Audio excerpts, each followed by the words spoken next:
Welcome to a special segment of Ikaw at ang Batas at RNG Luzon. And today we are very honored and privileged to have a candidate for Vice Mayor in the city of Baguio, Councilor Mylen Yaranon. Welcome, ma'am, to RNG. Thank you for the invite. And let's go right down to business. Tell us who you are. Anong iyong background? I am Mylen Yaranon, running for Vice Mayor of the city of Baguio. I am the youngest daughter of the former Mayor, Braulio Yaranon, and former Councilor Lilia Yaranon. And I'm joining politics because that was a promise made by my parents to continue the legacy of the Yaranon. Yaranon na may paninindigan, Yaranon kontra corruption. And I'm here to stay. Of course, long-time Baguio resident. You are a Baguio girl, I assume. Oh yes, I'm a Baguio-born, Baguio-bred, and I stay in Baguio also since 1961. What is your profession, ma'am? I'm an architect and an environmental planner. So I studied architecture at the St. Louis University and Masters in Urban and Regional Planning at Diliman. Of course, aside from that, you had gained various experience in the field, no? You had your own firm. Yes, I practice architecture and have built a lot of structures. I started first with churches. Those were my main clients, and then residences, and then to hotels and condominiums. So what made you decide to continue? Di ba? This is your last term as city councilor. Pwede na mag-relax, pwede na magpahinga. What made you decide to continue serving by running as vice mayor? I think this is the worst city council that we have. The last term, there's a reorganization of committees, and nag-aaway-away kami sa city council. No? There's like a big faction, and then a question on the majority, which is a majority, 8 or 9. Ngayon lang nangyari yon, and so nagkaroon ng cases. I filed cases, and we filed cases against the vice mayor because of this gulo. So I decided to run for vice mayor because I know I can do a lot of changes at the city council. So you intend to put order? Yes, order. Yung mga bawal ng nakainom at saka yung mga bawal na pumapasok na lasing, mga out of order, that should be corrected. Marami bang pumapasok na mga kasamahan na lasing o nakainom? Oh yeah. Oh, yes. Yeah, di ba? That's part of your duty. Public office is a public trust, dapat. Yes. And you should be more responsible enough. Yeah, and we decide important issues there, or resolutions and ordinances. And you cannot discuss with somebody who is under the influence of liquor. Parang mapapahiya ka pa, Kasi alam mo naman, ang usapang lasing, ang hirap makipag-diskusyon, di ba? So, aside from usapang lasing, what else do you intend to do if you are elected as vice mayor?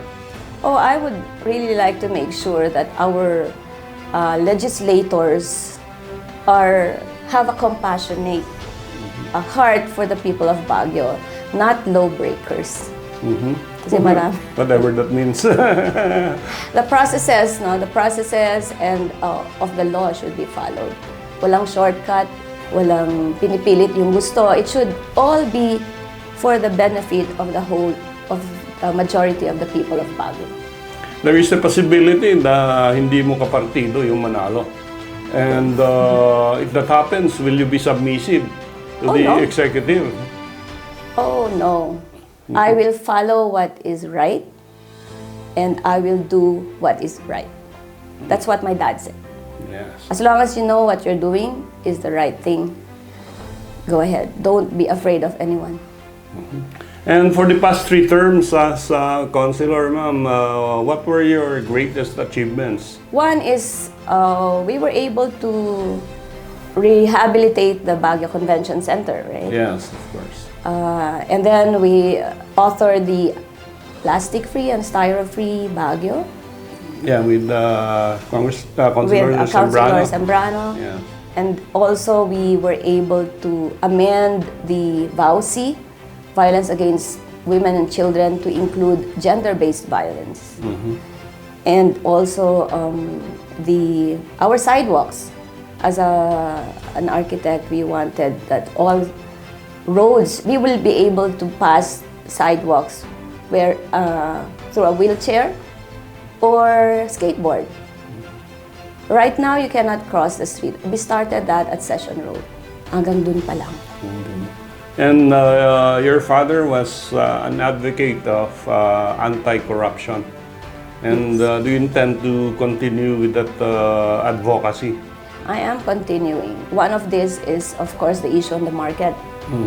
He used to fight for the Baguio public market against the Uniwide development and also against the Jade Well.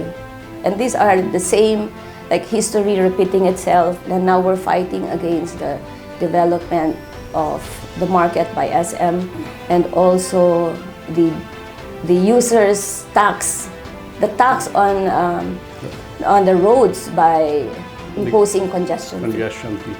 But you've been to Singapore. Effective daw yun. I haven't been to Singapore, but I've interviewed people, my friends who are there, and I asked them, what is in the Orchard Road that there should be a congestion fee? Are there facilities there or people? They said it's just a commercial district. Compared to us, our central business district is where we have our essentials. We have schools there, we have hospitals, yeah. We have the market here. And it's an everyday travel for everyone.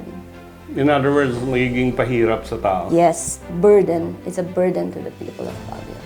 And for the market, of course, we know you are anti-development in the market, but do you have room to even think about also rehabilitation of the market? Medyo dilapidated talaga yung ibang Yes. sections dyan. I am not anti-development. I am anti-privatization. We are for the rehabilitation of the Baguio public market. We were even a member, or we headed the technical working group for the rehabilitation of the Baguio public market in 2019. And we are for the development by the city government, not by any private entity. So you will stop the takeover or the mall, what do you call them, the turnover to a mall of the Baguio City Market, just in case this happens.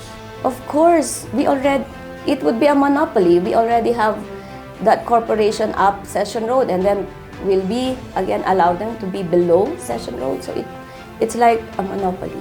So, medyo submissive yata yung City Council ngayon to the wishes of the executive.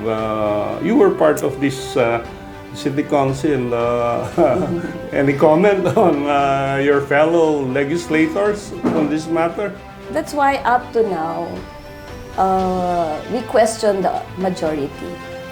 What is the majority in our internal rules of procedure in the City Council? Attorney Brenner, our City Secretary, said that the majority is 9. Because we are now 15 and divided by 2 is 7.5 plus 1, 8.5, you round it off, it's 9. But then, after a week, nag-change your mind, hindi pala 8. No, that's the procedure that I'm talking about. Na even within the City Council, we're not following our own internal rules of procedure. Yeah. Okay, so any messages to the people of Baguio? Yes, rest assured that as your Vice Mayor, we will make sure that the City Council will be united, and we will review all the laws that are burdensome to the people of Baguio.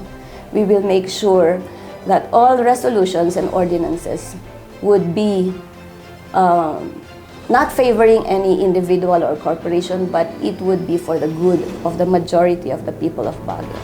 Being a makajos, makatao, at makabagyong leadership. So, this is Mylen Yaranon, running for Vice Mayor, number 2 sa Balota. Thank you for visiting us, Ma'am Thank you. Mylen, and My we wish you pleasure. all the luck in the forthcoming May 12, 2025 election. Thank you.